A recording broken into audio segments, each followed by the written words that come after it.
दोस्तों sand cat बिल्ली की एकमात्र ऐसी प्रजाति है जो रेगिस्तान में भी रह सकती है। दिखने में काफी हद तक पालतू बिल्लियों जैसी नजर आती है, ये काफी क्यूट भी होती है, लेकिन कई बार ये भोली भाली शक्ल के पीछे की हकीकत कुछ और ही होती है भैया। और ऐसा ही ठीक सैंड कैट के साथ भी देखने को मिलता है। ये बिल्लियां बहुत ही अच्छी शिकारी मानी जाती हैं। रेगिस्तान में किसी भी जानवर के लिए सरवाइव करना इतना आसान नहीं होता है।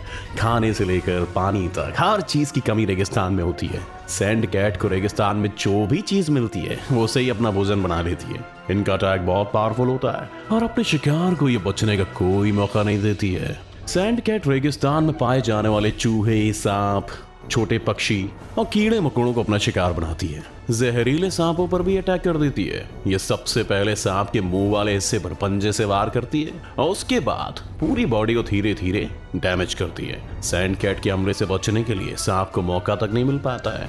अधिकतर हॉर्न्ड वाइपर्स प्रजाति के सांप, जिनके पीछे एक झुंझुना लगा होता है बजने वाला, जो रेगिस्तान में पाए जाते हैं ज्यादातर, वो इस कैट के सबसे ज्यादा शिकार होते हैं। चूहे और सांपों के अलावा सैंड कैट बिच्छू को भी अपना शिकार बना लेती है, वो भी रेगिस्तानी बिच्छू को, जो सबसे ज्यादा जहरीला होता है। वैसे बिच्छू बहुत ही ज्यादा खतरनाक होते हैं दोस्तों, लेकिन सैंड कैट के आगे इनकी कोई नहीं चलती। सैंड कैट के बारे में वैज्ञानिकों को आज भी बहुत अचंभा होता है और जानकारी भी बहुत कम है, क्योंकि ये जो बिल्लियां होती हैं इंसानों से दूर रहना पसंद करती हैं। यहाँ तक कि इंसान इन्हें देख भी नहीं पाते हैं। ये बिल्ली अपने आप में किसी रहस्य से कम नहीं है दोस्तों।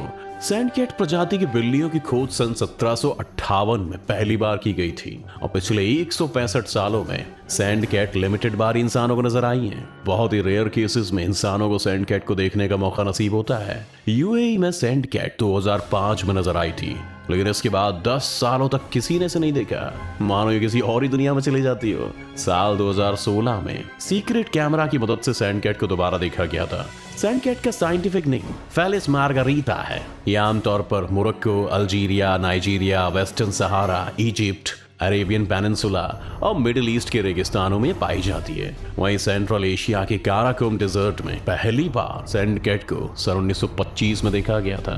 इन बिल्लियों को रेगिस्तान में आइडेंटिफाई करना बहुत ही ज्यादा मुश्किल है दोस्तों। उसकी कई वजह है। ये अपने पीछे कोई भी निशान नहीं छोड़ती हैं। इनके पंजों में फर लगा होता है, जिसकी मदद से दिन के समय इन्हें गर्म रेत में चलने में आसानी होती है और रात के समय ठंड का एहसास नहीं होता।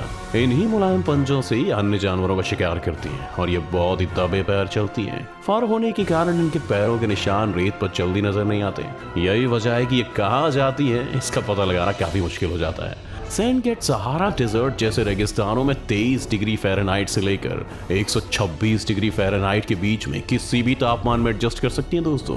रात के समय ठंड से बचने के लिए ये बिलों में छिप जाती है। सैंड कैट की कोशिश यही रहती है कि ये लोमड़ी या चूहों के द्वारा बनाए गए बिलों पर धावा बोल दे और वहीं पर रात गुजारे। लेकिन कई बार जब बहुत ही ज्यादा मजबूरी हो तो अब ये खुद भी अपने लिए मिट्टी खोद कर गड्ढा बनाती है। मिट्टी खोदने की इनकी काबिलियत भी कमाल की होती है।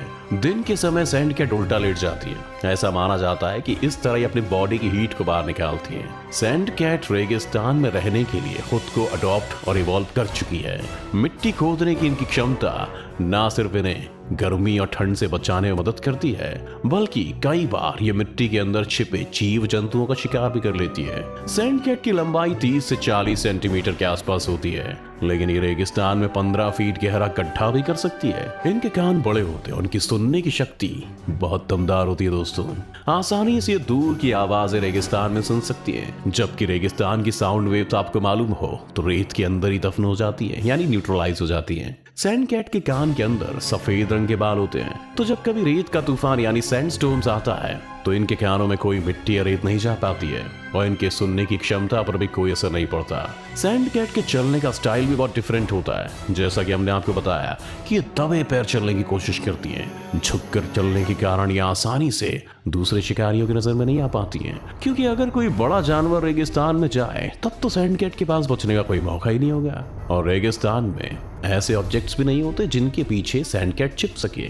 इनका रंग भूरे रंग का होता है, जो कुछ को रेत जैसा ही नजर आता है। इनका रंग भी इन्हें रेगिस्तान की रेत में छिपने में हेल्प करता है और यही वजह है कि आसानी से चील और बाज जैसे पक्षियों की नजर सैंड कैट तक नहीं पड़ पाती है, वो भी चकमक आ जाते हैं। रेगिस्तान में पानी की हमेशा ही किल्लत होती है और इस समस्या का सामना सैंड कैट को भी करना पड़ता है। ये बिल्लियां कई दिनों तक पानी पिए बगैर रह सकती हैं।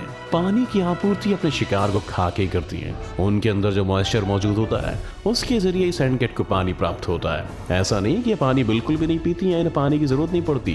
पानी की जरूरत पूरी करने के लिए ये वाइल्ड हॉर्सेस और डोंकीज पर निर्भर रहती हैं। रेगिस्तान में अक्सर देखा जाता है कि घोड़े और गधे जैसे जानवर रेत में गड्ढा करते हैं और उन्हें पानी भी मिल जाता है, क्योंकि वो जानते हैं कि पानी का स्रोत क्या है। ये उनके अंदर नेचुरली होता है और जिस स्रोत की खोज वो करते हैं उससे रेगिस्तान की 60 से ज्यादा प्रजातियों को लाभ होता है। एक बार की बात आपको बताया दोस्तों, इसका सबसे बेस्ट एग्जांपल है 2015 में क्या हुआ। एक आदमी रेगिस्तान में भटक गया और उसे बहुत तेज प्यास लगी। तब एक गधे ने ही जलाशय खोजा और उस पानी को पीकर इंसान की जान बच पाई थी।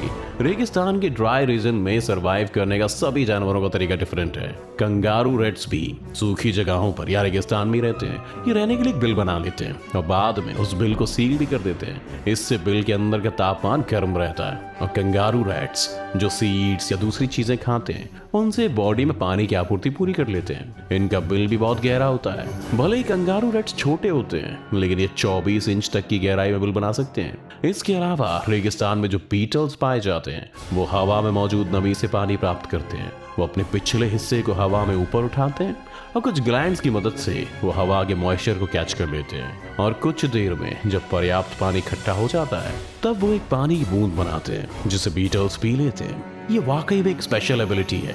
दोस्तों सैंड कैट के बारे में एक और मजेदार बात जानकर आपको हैरानी होगी कि दूसरी बिल्लियों की तरह म्याऊ की आवाज नहीं निकालते, बल्कि आपस में कम्युनिकेट करने के लिए बार्क करती यानी भौंकती हैं। शायद ही आपने इससे पहले कभी सुना होगा कि बिल्लियां भौंक भी सकती हैं। जी हाँ, सैंड कैट वैसे तो शांति रहती है लेकिन जब उन्हें मीटिंग करनी होती है तब वो पार्टनर को आकर्षित करने के लिए भौंकती हैं और इनके भौंकने की आवाज काफी हद तक चिहुआहुआ कुत्तों जैसी होती है।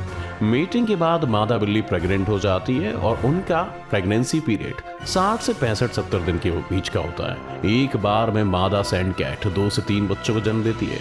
करीब 6 से 8 महीने में ही सैंड कैट के बच्चे युवावस्था में पहुंच जाते हैं और खुद शिकार करने के काबिल भी बन जाते हैं। सैंड कैट की भागने की रफ्तार भी बहुत अच्छी होती है। जरूरत पड़ने पर यह रेगिस्तान में 40 किलोमीटर प्रति घंटे की रफ्तार से भी दौड़ सकती है। रिसर्चर्स के अनुसार एक सैंड कैट रात को शिकार करने के लिए रोजाना 8 किलोमीटर तक का सफर तय करती है। विशाल रेगिस्तान में एक बिल्ली के लिए इतना सफर तय करना बिल्कुल भी आसान नहीं होता है। दोस्तों रेगिस्तान में जीवन चुनौतीपूर्ण जरूर है लेकिन सैंड कैट ने अपने आप को इस हिसाब से ढाल लिया है और इन्हें वहां पर ज्यादा कोई तकलीफ नहीं होती। जैसे कि मछली पूरी जिंदगी पानी में बिताती है, ठीक वैसे ही सैंड कैट को पूरी जिंदगी रेगिस्तान में रहने में कोई दिक्कत नहीं होती है। लेकिन अगर रेगिस्तान के अलावा सैंड कैट को किसी दूसरे स्थान पर रखा जाए दोस्तों तो वहां इन्हें दिक्कत हो सकती है। ऐसे भी केसेस सामने आ चुके हैं जब लोगों ने सैंड कैट को अपना पेट बनाया और घर लाकर उनकी देखभाल करने लग गए, लेकिन उस कंडीशन में सैंड कैट सरवाइव नहीं कर पाई और रेगिस्तान से भी ज्यादा तकलीफ उन्हें घर पर हुई। इससे एक बात तो साफ है कि प्रकृति ने जिस जानवर को जिस हिसाब से बनाया है और जहां वो पाए जाते हैं उन्हें वहीं पर रहने देना चाहिए। जानवरों के नेचुरल हैबिटेट्स को बदलना बिल्कुल भी ठीक नहीं है। कई बार भलाई के चक्कर में पासा उल्टा पड़ जाता है। तो दोस्तों उम्मीद करते हैं कि सैंड कैट के बारे में आप अच्छे से समझ गए होंगे और इंसानों को इन बिल्लियों से घबराने की कोई जरूरत नहीं है क्योंकि इंसानी बस्तियों से बहुत दूर रहते हैं। हालांकि कभी कभी अपने पंजों से इंसानों को नुकसान पहुंचा देती है लेकिन वैसे इन इंसानों के लिए ज्यादा घातक नहीं माना जाता है। दोस्तों क्या इन जंगली बिल्लियों को घर पर पालना चाहिए या नहीं, आप अपनी राय में कमेंट करके जरूर बताएं। और अगर इस वीडियो से आपको कुछ नया सीखने का मौका मिला हो तो प्लीज इस वीडियो को एक लाइक करके अपने फ्रेंड्स और फैमिली में जरूर शेयर करें। और अगर आप इस चैनल पर नए हैं तो प्लीज इस चैनल को सब्सक्राइब करके बेल आइकॉन की नोटिफिकेशन को भी ऑन कर लीजिए ताकि हमारी नई वीडियो की नोटिफिकेशन आपको सबसे पहले मिले। बाकी वीडियो पूरा देखने के लिए आपका तहे दिल से धन्यवाद।